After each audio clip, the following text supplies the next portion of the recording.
بسم الله الرحمن الرحيم الحمد لله رب العالمين والصلاة والسلام على رسوله الأمين وعلى آله وصحبه أجمعين أما بعد. You know that description of me being the black belt of da'wah, I never said that about myself at all. Someone said that about me and it became a popular description. And it's not very humble if I were to say I'm the black belt of da'wah, is it? It's not very humble. If I were to describe myself, I would say I'm a 5-degree black belt in da'wah. How's everyone this morning? Fantastic. I'd like to thank all of you for coming early. Usually the first lecture, that's when everyone's asleep. So may Allah reward all of you for waking up and coming. Alright, so basically what we're going to do in this lecture, we're going to analyze why is it that we don't spring into action. Why don't we jump into doing what we're supposed to do when Allah Azza wa Jalla commands us to do something? Why do most people not do things, do action? When it comes to acts of worship, when it comes to what they're supposed to do in the religion. Because you see, we're in the age of information now. And when you live in the age of information, sometimes it's just about gathering information. It's just about knowing things. Just about gathering facts. Oh, I've heard this shit. Oh, I've heard that lecture. Oh, I have this CD. I have that DVD. So how many lectures have we listened to? How many CDs have we listened to?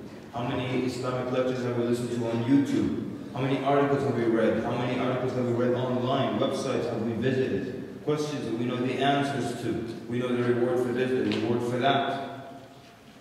How many conferences have we attended? How many Jum'ah khutbah have we attended? That's a lot of information, isn't it?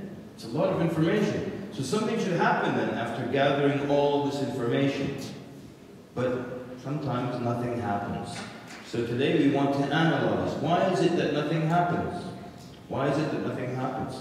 After all the information we've gathered, all the khutbah we've been to, lectures we've listened to, books we've read, and in the end, you find someone, his practice is just barely applying the information that he or she knows. So, what we want to examine today is this phenomenon. Why is it that we don't practice what we learn? We don't apply what we learn. And the first thing I want to say is that action, it springs forth from the heat of your iman. So you find someone who has a lot of iman, immediately they jump. Do this, they do it. Prayer on time. Weak iman, you're a little slow, a little sluggish. Don't get moving as quickly because weak iman. So action comes forth from your iman. That's why something very interesting in the Quran, when Allah wants you to do something, He will call you by a specific appellation, a specific name. Allah Azza wa Jalla will say, Ya ayyuhal ladhina amanu. Or you who believe, then He will tell you to do something. So it's an indication to you that action springs forth from your iman, from your belief in Allah Azza wa Jalla. Allah Azza wa Jalla says in the Quran, Ya ayyuhal ladhina amanu, lima taquluna ma la taf'alun. Or you who believe, why is it that you say that which you do not do? Ya ayyuhalladhina amanu ittaqullah. Or you who believe, fear Allah. So He's calling you, or you who believe, then He gives you the action. Ya ayyuhalladhina amanu aminu. Isn't that amazing? Or you who believe, believe in Allah and His Messenger. So He's calling you, or you who believe, and then He's telling you the action. Believe in Allah and His Messenger. So the first thing is that you spring into action from the heat of your iman. But we want to examine, why do we have this problem? Why do we have this problem in our communities, in our countries, in our societies, where people, they know information about Islam, they don't do anything about it. And sometimes people will stop you, tell you, yeah, I know this hadith, it's narrated by Muslim, and Imam Ahmad has another narration in the Bible. MashaAllah, you know it very well. But do something about it. You just know it. What's the value of that? So, when people come to Jum'ah prayer, for example, why do they come to Jum'ah prayer? Do they come, the majority of the audience that come to Friday prayer, do they come to learn something so they can go apply it? Is that why they come? When they leave their home for Jum'ah, for Friday prayer, do they say, okay, I'm going to the Friday prayer because I want to learn something and apply it. I want to hear something from the Imam, I'm going to come home and do it. Do you think most people leave with that intention? So most likely that's not why a lot of people go to learn something. So maybe the person just wants to go to Jum'ah, be around the Muslims, listen to or you mind, or maybe hear an interesting story, but do they leave their home saying, okay, I'll go to Jum'ah prayer, I want to hear something from the Imam, I'm going to come home and I'm going to start applying it. That's why I'm going. Or just an obligation to go to Jum'ah. We live in a non-Muslim country, so Jum'ah is important to see the brothers and to be reminded of the verses of Allah. But you have to do something about it. So perhaps that's one of the things. The way we start to learn and the way we go to listen to lectures and to attend conferences isn't necessarily for the sake of learning something so we can go home and apply it. So, and some people, it's even worse than that. They just go to see if the speaker is funny or if he will tell sad stories. Is he going to make me cry or not? Yeah. And does he have an accent or not? Is his English good? Is his Swedish accent good or bad? Is he just recently came off the boat or what is it? Yeah. And sometimes that's all they care about. And some people, that's all their commentary. They go to speakers and they say, you know, I enjoyed the lecture, your handlings were proper, and you were moving around the stage, mashallah. What did you come here for? To critique in the speaking techniques, or did you come here to learn something? You know something? A lot of times it's interesting how people will tell you, these ahadith that we heard on Friday, the Friday khutbah, they're old hadith, we need some new hadith. One time I was going to give this lecture, and everybody in preparing for the lecture kept telling me, tell people new hadith. Tell people new hadith. Okay, thank you. Then another guy will come to me, give us new hadith in your speech, inshallah. I said, okay. So I started the speech by saying, I was asked a number of times by people to mention new ahadith today. And as much as I tried to find new ahadith, all of them were about 1,400 years old. I mean, why, first of all, why do you want new ahadith? Yani, did you act upon the old hadith? That's the question. Did you act upon the old hadith? Yeah, well, we've heard this hadith since we were children. Okay, but did you act upon it? Or mashallah, you want more homework, you want new hadith, so that you're also not going to act upon? You know? That's like a child who has a lot of homework, he didn't finish it, he goes to his other teachers, can I get more homework, please? Like, finish the homework you have, ya baby. Okay, the hadith that you've known all your life, what happens with it? Do you act upon it? For example, there's a hadith that in most Muslim countries you memorize this as a child. That the Prophet ﷺ would never say anything bad about food. Okay? Okay? He never would say anything bad about food. If he likes it, he will eat it. If he doesn't like it, he will leave it. That's it. Okay. Most people know this hadith, but who applies it? Okay, these people want new hadith. This is an old hadith, sure. Who applies it? Just watch people now when they don't like the food. They have to tell you what's so bad about it. You know? It tastes like this, like grasshopper with ma'rif. I'm eating, man. Can I enjoy it at least? You don't like it? Don't eat it. It's Allah created millions of other things you can eat. You just have to stop and leave the millions of things and just pick on this thing that I'm enjoying. You have to tell me how bad it is. And the texture is just as if you're eating vomit. Like, thank you. Okay, I don't feel like eating anymore. But this is an old hadith. Everybody knows it. How many people practice it? So how about this now? And we're going to take something practical from this lecture. So from now on, you don't like a meal, what are you going to do? Just leave it. Never open your mouth about it. Okay? Don't talk about it. And I know people are pushing now. And someone will keep telling you, why don't you eat? Have fun. But just tell me what. I don't like it. Okay? But you don't have to give them details. I don't like it. Thank you very much. Another hadith everybody knows, no one acts upon. The hadith of making 70 excuses for your brother or your sister. Right? You see something wrong from a Muslim brother or sister, you make excuses for them first before you condemn them. Okay? Guilty. First, make excuses. Everybody know this hadith? Yeah. And would you agree this is probably one of the least used hadith?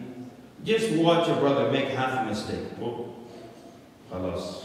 We're going to hang him tonight. We're going to have a hanging after Isha.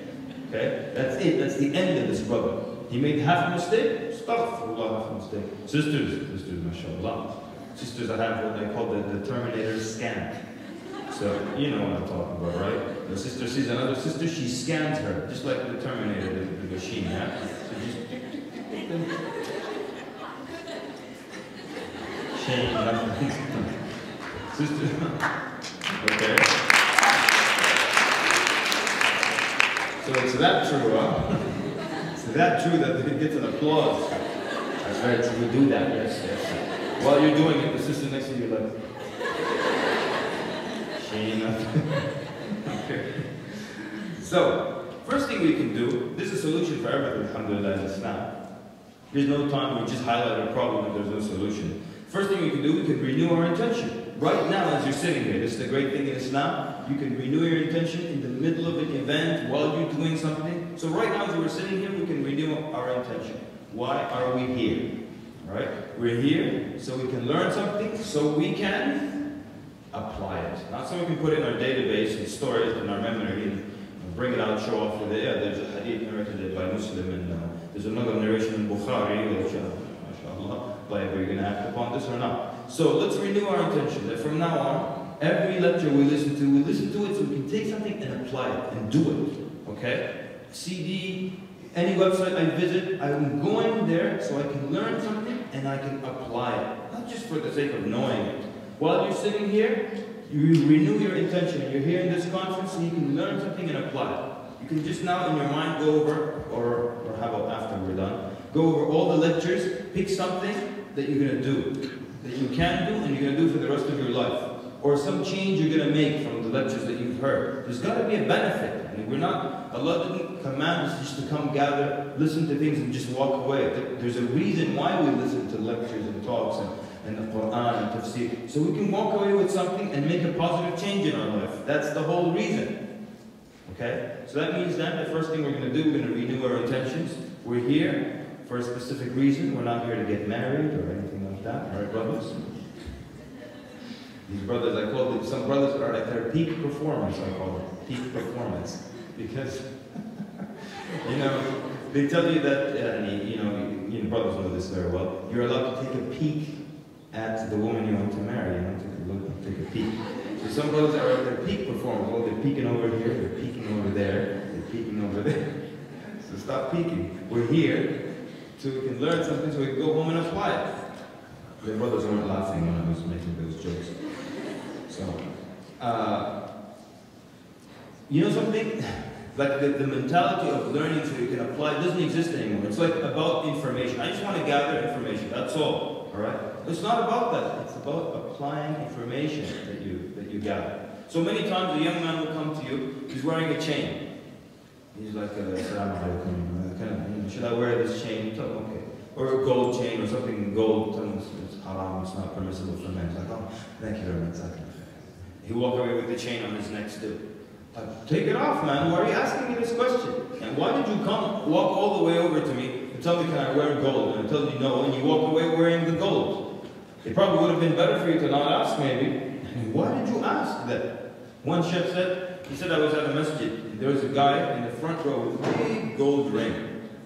Okay? And gold is not permissible for men. For women can wear gold, of course.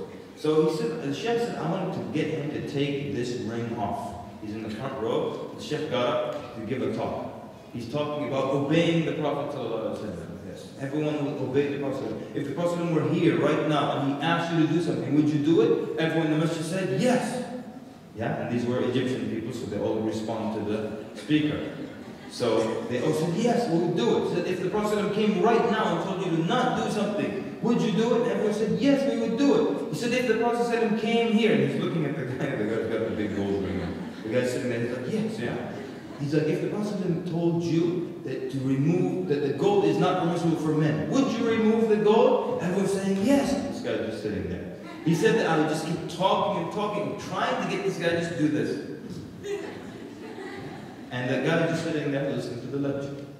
Imagine the Prophet came to you now and told you that gold is not permissible for men. The guy just when he's done all the excellent talk, mashallah, I love it. But take off the gold, man. He said I couldn't get this guy to take it off. So why? Because it's just about information now. Oh yeah, gold is not permissible. But take it off, you have to take, please. Why are you gathering this information? Because we're not with this mentality of getting the information so we can apply it immediately. And that's why the young man will come to you wearing the gold chain. Is it permissible? You tell him no, and like, thank you very much. He walks away, still wearing it. Okay. So look at the difference between this phenomenon that we have now and how the companions behaved. The companions, when they came to learn something, they didn't just want to know, ever. They always wanted to know so they can act upon it. All the time. That's the only, and that should be why you learn something, so you can act upon it. So the companions would never come and ask the Prophet a question just for the sake of knowing the answer. Or just for the sake of saying, well, see, I told you I was right. They walk away, they're arguing, so who's right and who's wrong? No, it was always about what we can do with it. So Abu Bakr radiallahu anhu comes to the Prophet sallallahu alaihi wasallam. And I just want you to pay attention to the wording, to how they speak to the Prophet sallallahu alaihi wasallam. So Abu Bakr radiallahu anhu comes to the Nabi sallallahu alaihi wasallam and he says, Ya Rasulullah, علمني دعاء أدعو به في صلاتي. Ya Rasulullah, O Prophet of Allah, teach me a dua, supplication, that I can use in my salah. So I'm not here just to learn some cute, new, cool dua. So I want to use it in my salah. In the narration in Muslim, Ya Rasulullah, علمني دعاء أدعو به في صلاتي وفي بيتي. I want, teach me a dua that I can use in my salah, in my prayer, and in my home. That's why he's coming to learn it. Teach it to me so I can go apply it. Teach it to me so I can go apply it. That's why I'm learning. Not just for the sake of having the information. So you see from the wording, their intention. Right? Another companion, Abu Bakr radiallahu anhu, he comes to the Prophet, just watch the way he speaks, watch his wording. He says, Ya Rasulullah, إِنِّي لَا أَدْرِي لَعَسَىٰ أَن تَمْضِيَ وَأَبْقَى بَعْدَكَ. So, O Prophet of Allah, I'm not sure if you're going to pass away and I will stay behind you, meaning you're going to die before me. So you'll die and I will remain alive. He said, فَزَوِّدْنِي شَيْئًا يَنْفَعَنِ اللَّهُ بِهِ. So teach me something Allah will benefit me with. So now, you see his intention immediately from the way he asked the question, don't you? Immediately. You see his intention from the way he's asking the question. So he said, teach me something that Allah will benefit me with. That's why he wants to learn it. Not just to learn, so, oh, that's nice, and then he can show off and tell the way when I spoke to the Prophet, he said, did this. He said, do this, okay. Did you do it? No, but I'm the one who narrates this, and he said it to be personal. But that's not good enough. He came to learn it so he could benefit from it. Okay? Ibn Mas'ud, radiallahu anhu, again, look at the wording. He says, Ya Nabiullah, Ayyul a'mali aqrabu lil Jannah. O Prophet of Allah, which of the deeds brings you closer to Jannah? Because he wants, you know that he wants to do it. He's not just asking, he wants to do it. Or a man came to the Prophet ﷺ, he says, كيف أقول حين أسأل ربي? What should I say when I ask my Lord? What should I say when I'm making dua? So now he wants to know so he can do it. Not just he wants to say, hey, what's the best dua? Oh, the best dua is this. Oh, that's great, thanks. Sometimes people ask you a question and you give them a long answer, like, oh, what's the dua for this? And you tell them the dua.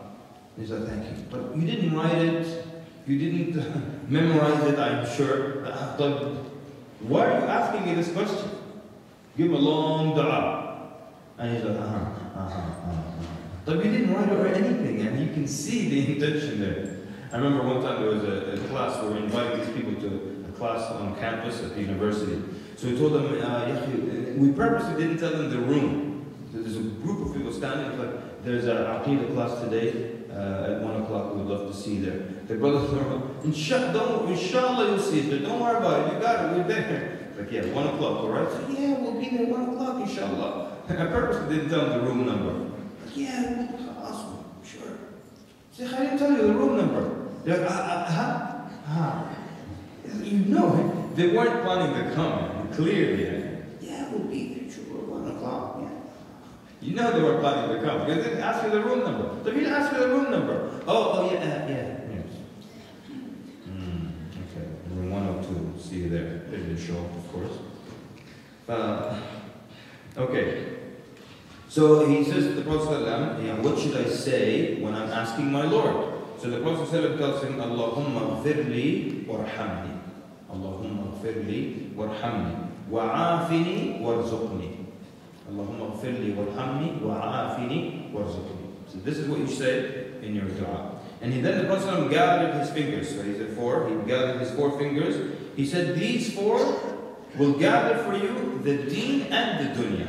And these 4 words, Allahumma ighfirli warhamni wa'afini warzuqni. He said these four will gather for you your deen and your dunya, in this world and the next world. Because Allahumma ighfirli warhamni, oh Allah, is like basically forgive me and have mercy upon me. This is for the next life. Wa'afini, like to push away any kind of harm from you, illnesses, diseases, all that. Warzuqni, and provide for me. So that's for the dunya. So these four words will gather for you your dunya and your akhirah, your deen and your dunya. So he went and he started to practice it without hearing any other narration that says then he went and started practicing. That's why he came and asked the question, because he wanted to do something about it. So it was never just about information for the companions of the Prophet. It was never just about knowing, gathering information. It was always, let me learn something so I can go apply it. And that's the same it should be for us. We go to Jum'ah prayer, let me learn something so I can go home and start to apply it, implement it with my family, with myself. Let me go to this conference so I can learn something and improve, become a better person. I don't just come to the conference just for the sake of being at a conference. I want to improve, I want to somehow better myself. And we've heard how many lectures up to this point. We've heard a lot of lectures, a lot of reminders. There must be something we can take from them, something we can apply. So, Thawban, this companion, his name was Abu Fatima, or his patronymic, his kunya was Abu Fatima. He says, he comes to the Prophet and says, Ya Rasulullah, inform me of something to do and remain upon. Beautiful wording. Who agrees? Excellent. Thank you. Thank you, sir. So, excellent the wording. He says, Ya Rasulullah, teach me something to do and to remain upon. Not just want to do it one time for fun, so I can say I did it. Do it and remain upon it. Beautiful. Beautiful. It shows you the good intentions, right? So Nabi sallallahu alayhi wa sallam tells him, عليك بالسجود فإنك لا تسجد لله سجدة إلا رفعك الله بها درجة. He says, عليك بالسجود, do a lot of sujood. A lot of sujood. And obviously to make sujood you have to be praying, right? So it says do a lot of sujood. Because you will not make one sajda for Allah except that Allah will raise you a rank, a degree with it. Every sajda Allah will raise you a rank. And that's why you read the Mus'haf. You read the Mus'haf so you can act upon it. You read because the Quran, first and foremost, it's a book of guidance. So you read it so you can apply what the Quran is telling you. Not you can play games with it, which now today people play games. You show them a verse in the Quran, so no, that's how you understand the verse. That's not how I understand the verse. And everyone can understand the verse in the way they understand the verse. And the verse says, aren't you cute? That's not what it's about. Allah subhanahu wa ta'ala intended a specific message in the Quran. And there's a lot of evidence to say that the Quran is saying something specific. Right? Allah described it, that He revealed it, بِلِسَانٍ عَرَبِيٍّ مُبِينٍ. Allah revealed it in an Arabic tongue. Mubin meaning clear. So Allah intended something clear. There's a specific meaning in the Quran. You can't tell me, no, we're going to have an Islam for Sweden, okay? We have another Islam for America. We have Islam for Canada. We have Islam for Asia. We have Islam for Africa. Yeah.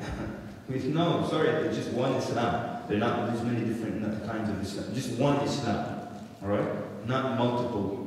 And there's one meaning of the Quran. And sometimes you find like two meanings and they don't necessarily contradict. They can all agree with each other. Yeah? But for the most part, there's an intended meaning in the Quran.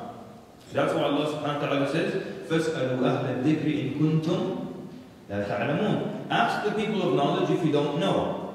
So if you could just understand the Quran any way you want, why do you have to ask the people of knowledge? You just understand it the way you understand it. No, because there's a specific understanding, and to get that specific answer, where do you go? To the people of knowledge who understand it. So that means we read the Quran, we act upon what it says, not so we can play games and say, well, no, here Allah is telling me, I don't know what He's telling you, but He is telling me, just do this and do that, and you don't have to do this, that, you know. So, an interesting, very interesting point is that when you act upon what's in the Quran, when you act upon what Allah does, commands you to do, then two things happen. Allah will increase you in doing good and increase you in being steadfast in your religion, just by acting. And when you ignore it, you can immediately see you do less good and you become less steadfast. What's the proof? In Surah An-Nisa, Allah subhanahu wa ta'ala said, وَلَوْ أَنَّهُمْ فَعَلُوا مَا يُوعَظُونَ بِهِ لَكَانَ خَيْرًا لَهُمْ وَأَشَدَّ تَثْبِيتًا. Okay? And if they had done what they were asked to do, if they had done what they were commanded, it would have been better for them. So they would increase in good. وَأَشَدَّ تَثْبِيتًا. They would be more steadfast in their religion. So you see the benefit of acting upon what Allah commands you to do. Helps you become a better person, helps you become more steadfast in your religion. That's an added bonus there.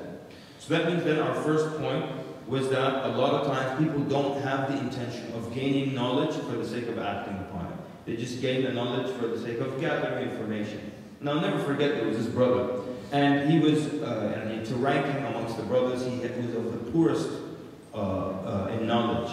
And one time I visited him in his home, he had an incredibly huge wall full of cassettes. This was in the old days, just loaded with cassettes from top to bottom.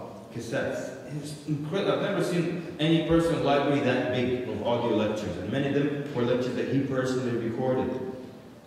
And in the end, where is the knowledge? Where is acting upon that knowledge? Just I have this many CDs. Bravo. What's the value? Oh, I have this many books in my library. I crave. What are the books for? It's decor. It looks nice. Put a plant over here. All the red books here, the green books there. Blue books. Looks good. Excellent. That's not what it's for. Just gathering information. Useless, right? But that's the first thing, is that a lot of times people don't intend to go learn so they can come and act and apply. They just go and learn. So they have a nice time. And we had an Islamic event and so on and so forth. Another possible reason, and this is a very good analysis here by one of the scholars, he said that the kinds of knowledge we're used to gaining are not the types of knowledge that require action. And now, I don't want anyone to misunderstand and think that we're putting down other kinds of studies or anything like that. But for the most part, let's say in elementary school, what you learn is most of it stuff that you can go and apply. So you spend hours and hours learning about dinosaurs, for example. There's nothing for me to apply here. I'm not going to go shoot a dinosaur or cook it or something. So just learn about dinosaurs, okay. There's nothing for me to do. So then, and there's nothing wrong with this information. I want you to see the point here is what you're trained. Not, oh, knowledge is not leave school or, that's not the point, please. So, yeah, you learn about dinosaurs for hours and hours, and you know the Triceratops from the Tyrannosaurus Rex, from the Velociraptor, from the Allosaurus, and the Spinosaurus, and keep going with the names. But there's nothing for me to do here. Then you learn about planets. You learn about all the planets, but there's nothing for you to do with that. Then you learn about lions, and you learn about golden marmosets, and rock hyraxes, and capybaras, and these are all animal names, right? So, in the end, okay, there's nothing for me to do here. Then you go to Islamic school in the weekend, let's say, Saturday, Sunday. And you learn about wudu, and you learn about salah, and you're like, okay. You got used to gathering information, so I'm just gathering information. What you're really supposed to do is now, you're supposed to be informed that this is different now. This type of knowledge, you act upon it. Versus just facts about, deep in the ocean, and things in the mountains, and snow, and springs, and okay, fine. But there's nothing to do with that knowledge. So Islamic knowledge, there's something to do about it. You don't just learn it ever just for the sake of knowing it. Yeah, this is great information. You know it so you can do something about it. So what we're trying to say with this point is that the kind of training that let's call it training, that we get throughout our educational years, a lot of it is just knowing stuff. And so when we start to learn about Islam, we're not in the mode of, okay, jump into action immediately. So of course the solution is, now we're going to put ourselves into that mode. True or false? True. Thank you. So now we're in that mode. So whenever we learn something about Islam, we know we're springing into action immediately. And we hear something about dinosaurs, you watch the Discovery Channel, and you're like, okay, that's great. There's nothing to do here. Like, they told you about the moon, you're going to jump to the moon and do something. But with Islamic knowledge, you're aware, you're conscious of the fact that I have to do something about it immediately. Alright? So that was our second analysis. So the first we said, A lot of times people don't go with the intention of wanting to learn. The second thing, let's call it our training. Our training starts to just gather information. So sometimes that translates into Islamic studies. We learn about Islam, we just, we're gathering information again. Okay, just like the dinosaurs, wudu, Hajj, oceans. No. Islamic knowledge, you spring into action. That's the whole reason you're learning it. Alright, the third thing, sometimes people don't know the rewards. And when you don't know the rewards, you're not motivated into action. Why does Allah mention the reward in the Quran? Why? Why does the Prophet mention the rewards? Just so you know it, or so you can calculate every day, okay, I prayed 5 times. But do you just keep an account, an Excel worksheet that has all the rewards? No. Allah tells you the reward so you can act upon it. So to motivate you to move, to do something, to motivate you into action. Imagine at the company where you work, they told you whoever does this action, he'll get 2,000 crowns added to his salary. Every time you do it, you'll get another 2,000 crowns. What will you do? Call your wife immediately. Honey, I'm going to work late. Okay? Take care of the kids. You'll not see me again soon. Love you. Bye.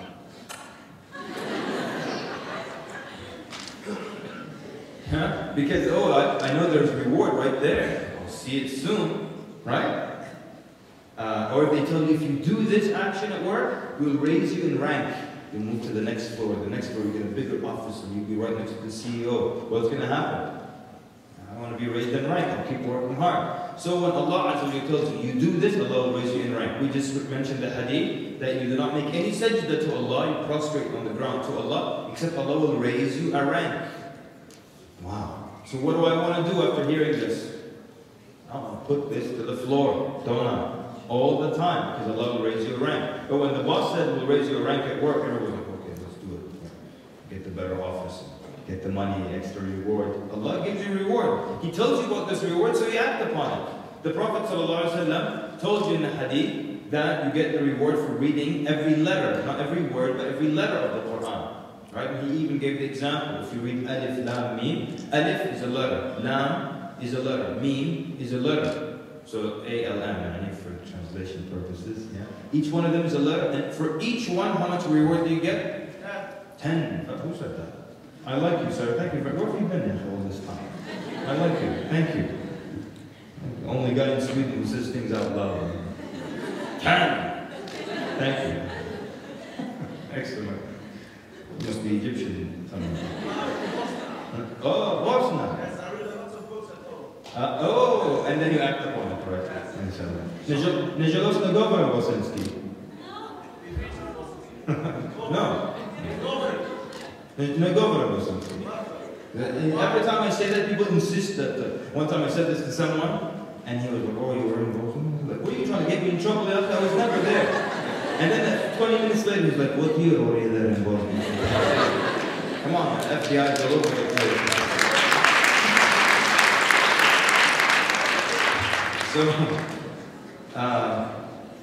Okay, so we said sometimes it's not about, it's people don't know the rewards. So the Prophet specifically told you, every letter you get 10 rewards. If you read Alif, Lam, Mim, just so short, Alif, Lam, Mim, you get 30 rewards. So the scholars say there are over 300,000 individual letters in the Quran. Over 300,000 individual letters in the Quran. If you read the whole Quran, each letter multiplied by 10, how much reward is that? Oh, 3 million. Thank you very much, sir. Thank you. 3 million. Who wants to be a millionaire? Who wants to be a millionaire? Who wants to be a millionaire? 3 million? 3 million? Is there any other book in the world where each letter you get 10 rewards? Harry Potter? You probably lose 10 maybe. Sorcery, magic. Okay, that was a joke. You know, my first time to ever hear about Harry Potter, you know, this is a good point for this section. Not knowing about reward. The first time I ever heard about Harry Potter, I was in America, and I was covering for a Quran teacher. It was a Quran class. There were young boys and young girls in the class. And this girl had her mushaf down like this. Everyone else had their mushaf on the table. So I walked up to see what she was doing, and she had Harry Potter on top of the Quran, and she was reading Harry Potter. If she just knew 30 rewards, and would you ever read any other book put on top of the Quran like this? Okay, this one, 0. I read the whole book, 0 reward. Okay? This one, every letter, 10. Wow, it's an easy equation, yeah? But you don't know the reward? Yeah, you're not going to spring into action. So, and so that's then, so far we've said what? Number one, a lot of people don't come to gather to learn something with the intention of applying it when they go home. So that's one thing we changed. We said we're going to renew our intention from now on. Every time we pop in a CD, we put in a website, or we listen to a lecture, we go to Jum'ah khutbah or a conference. We're doing it so that we can go home and apply something from it. Do we agree? Fantastic. We said the second thing is that our training has taught us to not apply knowledge. So we now have a clear distinction in our minds that, yes, some kind of knowledge we get from the Discovery Channel, these are just facts, and we just look at them, retain them, and we enjoy them. But Islamic knowledge, we get it so we can do something about it. And then the third thing we said, we try to find and know the rewards, and think and keep the rewards in front of your eyes like this. That way, you're motivated into doing things. You know the reward now for finishing almost 3 million? And we need that. Every single one of us, we're in need of more reward, right? We're in need of forgiveness from Allah subhanahu wa ta'ala. So, I'm going to spring into action because there's great reward involved. Alright. Another thing, sometimes people don't care for extra deeds. They don't care very much for extra deeds, for extra rewards.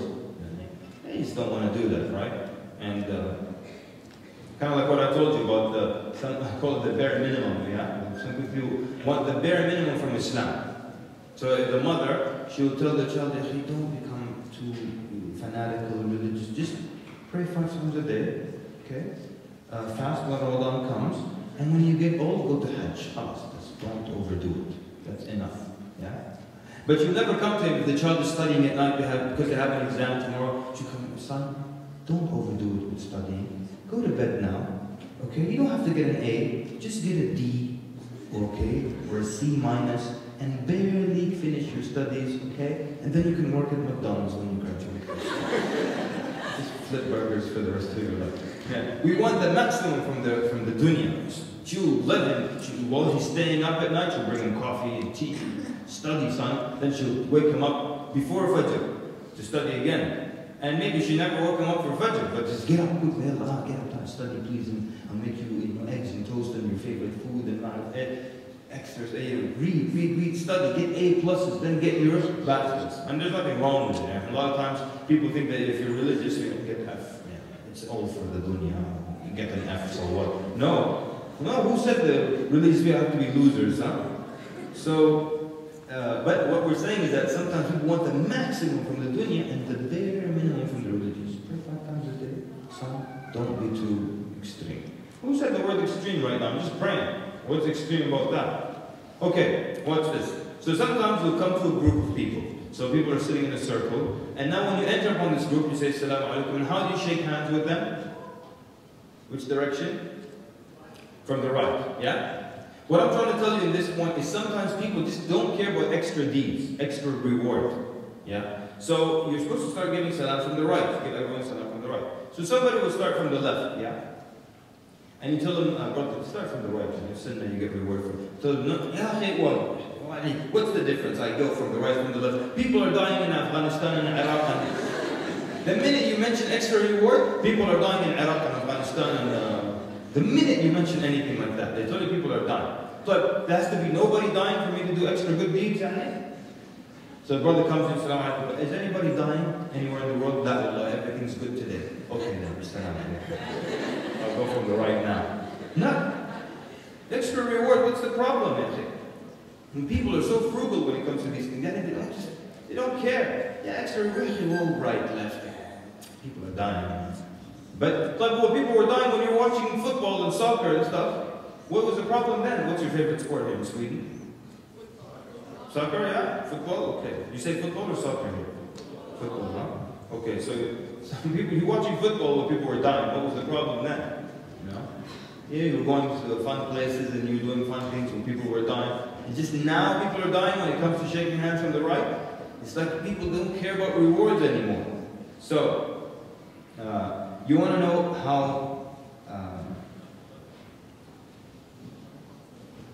how the companions cared about extra reward. We're not going to give an example now with something that's obligatory, just an extra reward. Look how much they cared. So Abi Rafi', this is one of the companions, he said, I prayed Isha with Abu Hurairah radiallahu anhu, which is a companion. He prayed Isha with Abu Hurairah radiallahu anhu. He says, then Abu Hurairah made sajda, sujood al-tilawah, the prostration of recitation. So he hadn't heard of that. He had never seen that before. So when the prayer was over, he asked him. He said, what was that we just did? So Abu Hurairah tells him, I made this sujood behind Abu Qasim. One time I did this sajda behind the Prophet ﷺ. And he says, فَلَا أَزَالُ أَسْجُدُ بِهَا حَتَّى أَلْقَاهُ. And I will continue to do it until I meet him. Now, is this something obligatory to make this sajda? No, thank you, sir. Not at all. Not at all. But he said, I'm going to do it until I meet the Prophet ﷺ. Why? Extra reward. This is my beloved, the Prophet ﷺ. He did it, I'm going to do it. What's the problem? Khalas. This is how they looked at things. Not knowing that people are dying and Allah won't kill you if you do the sajda, if you don't do the sajda. Khalas, it just has to be like that. Allah will kill me before I do something, that's the only time. People exaggerate in things, subhanAllah. So, and that's why the companions were fantastic people, they were amazing. They never once, if the Prophet said do something, they said, Ya Rasulullah, we have to do it, يعني obligatory, do it. Never. And if he ever said don't do something, they never ever once said, Ya Rasulullah, يعني haram or makruh. Never. Today people don't care. They tell them makruh, what does makruh mean? Something that's disliked. Or if you want to make it, translate it in another way, something hated by Allah or disliked. So, if you do something that's makruh, you're not under the threat of being punished. Give me an example of something that's makruh. Something easy. Now, sleeping on your stomach, very good. Eating with your left, yeah? These things are makruh. So eating with your left, sleeping on your stomach. If you eat with your left, will you be punished on the day of judgment? No. Thank you. If you sleep on your stomach, will you be punished on the day of judgment? No. So you could do it and not be punished at all. But the Prophet, ﷺ, when he told the companions don't do something, they never asked him to makruh, haram, don't do it. They just immediately stopped doing it. But today, subhanAllah, people come up to you. They tell you, is eating with your left haram? You tell them, no, it's not haram, but it's makruh. But it's not haram. So, no, it's not haram, but it's makruh. It's hated by Allah. Yes, but it's not haram. Yes. But Allah hates it. Is that enough for you? It should be enough, right? It's enough. Your Lord doesn't like something. Do you have to be punished before you leave it? No, Allah doesn't like something. And when people don't like something, we care. And your mother doesn't like you to do something, you care not to do it. Your wife doesn't like you to do something, you do it anyways. Right? So, this was how the companions were. They cared about what the Prophet said. They didn't ask questions beyond that. Okay, and the other thing, of course, is that we get very used to things. Very used to things that have become part of our life, even though some things may be makruh or even impermissible. So for example, we know that you're not supposed to have pictures in your home or statues in your home. And now, this is information that only the Prophet ﷺ can tell you. They send away the angels, which angels specifically? The angels of Ar-Rahman, the angels of mercy, will not enter a home where there are pictures or idols. Now, if you're confused, why? So what? It's art. These angels, they don't like art, they don't understand art. Michelangelo, Monet. La, sweetheart, it's not like that. It's what was the enemy of all the prophets until Nabi Muhammad ﷺ. Shirk, idols, people being represented with stones, with rocks, with statues, with images, and in the end being worshipped besides Allah. This is like the enemy of Islam, right? So one way to preserve Islam was to not allow these images and statues and things like that. And imagine people are allowed to draw the face of the Prophet. What do you think would be happening today? A lot of people will be in one way or another venerating or worshipping it. Okay? And I know there are some people who have I'm not going to say which area, but my father even visited a family, they had a picture of some guy, and there was a candle in front of it. And he asked them, he said, who is this man? And they said, aren't you Muslim? He said, yeah. He said, this is the Prophet Muhammad. It's his picture. That's why we don't draw the Prophet. Because what's going to happen, that corner where there's this picture, you're going to do some kind of respect towards that corner in the morning. And the end that we've just been sajda or ruku'ah towards that corner. If over the years it gets worse. That's the history of shirk. It starts off by just representing something, then it gets worse. So, that's what I'm saying. Don't be shocked at me. Islam doesn't allow statues in the house. Yes, okay. Prophet fought his whole life trying to get rid of statues. Then you're going to come put one in your house? So, when they hear this, now what happens? They've been so used to it that there's no way I'm going to remove them. There's no way I'm going to remove them. Yes, I have statues and pictures of my grandparents and all that hanging up on them. You can keep them, by the way, but you shouldn't hang them up. Yeah, so if you kept them, or if you have in your digitally or even physically in an album, it's not a problem. Okay, but you don't hang it up because then the angels of rahmah, specifically the angels of mercy, won't enter your house. Not all the angels now. And because if all the angels stayed away, including the angel of death, man, we would just hang pictures all over, or tattoo pictures on our face. The angel of death comes like, Yeah. You see the angel of death coming, just run into your house, you have steps. Like, come on, come. I'm never leaving this house again in my life. So it's not like that, actually.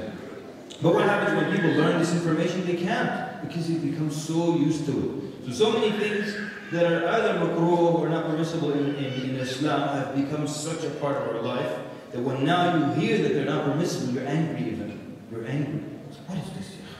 You don't appreciate art. You know, these people are not refined, they're not cultured. Okay. And of course, a big part could be environment that we live in, companionship, and we kind of mentioned those the other day in the lecture. So I want to conclude by talking about how the early Muslims, they used to teach and they used to learn. They used to learn and apply. Learn and apply. You never just learn, and never apply. So Aisha, radiallahu anha, she used to teach a young boy a hadith of the Prophet ﷺ. So he came to her the first day and she taught him 1 or 2 hadith. And he came to her the next day for a hadith. She told him, did you apply the hadith you learned yesterday? He said, no. Now look what she says to him.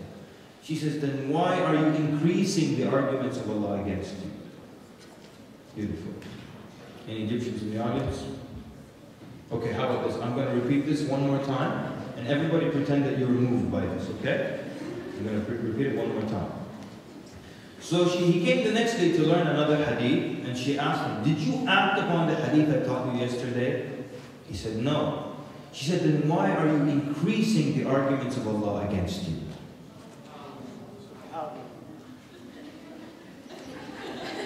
Thank you, you too, Yani, but what happened to everyone else?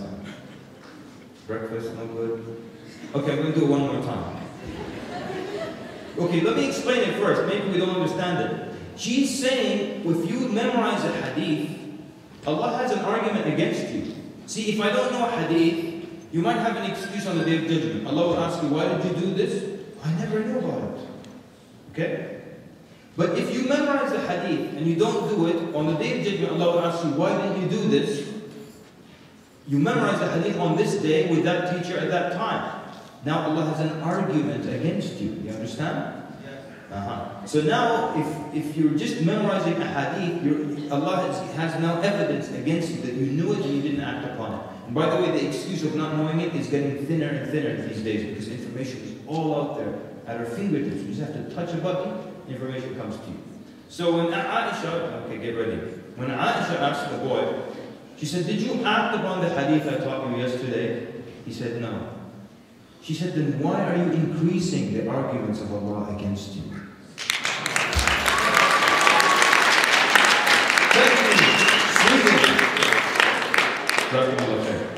And that's the same way. Imam Ahmad, he wrote in his Muslim, he wrote 40,000 hadith, right?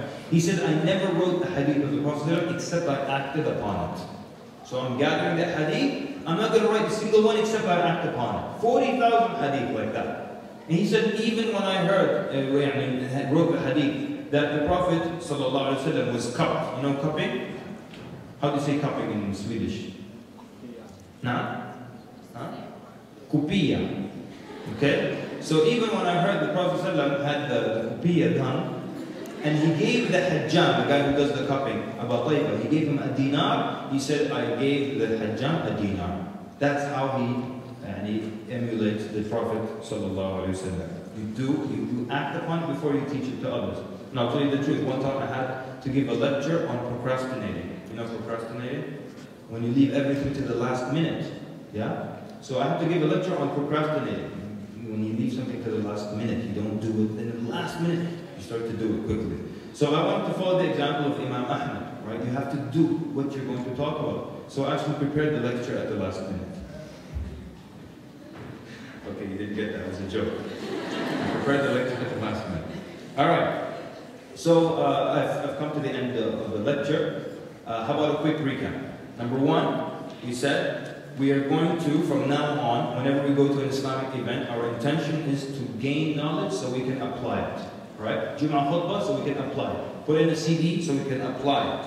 Right? That's the first thing. The second thing we said, that we have been trained to gather information throughout our school and college years, and now we're going to train ourselves that when it's Islamic studies or Islamic information, we're going to jump and spring into action immediately and not just take it as general information. The third thing we said, we're going to familiarize ourselves with the rewards. So know the rewards so you can spring into action as well. Then we said, we're going to care about the extra deeds. Inshallah, I'll do this extra deed the other time. I just pray the extra rak'at. I'll start doing it in 10 years. No, care about the extra deeds and don't go on a diet from the good deeds. And if we're very used to something and we discover that it's against Islam or it's makruh or hated or anything or disliked, then we're going to make an effort to change our life. Even though our whole life it was like that, but now we learn something new, we make the change immediately. And if it's anything in your environment or friends or anything that keeps you away from applying what you learned, then you try to change that to a better environment, to better companionship, and take your knowledge one step at a time, and whatever you learn, you start to apply. Jazakumullah khair for your introduction.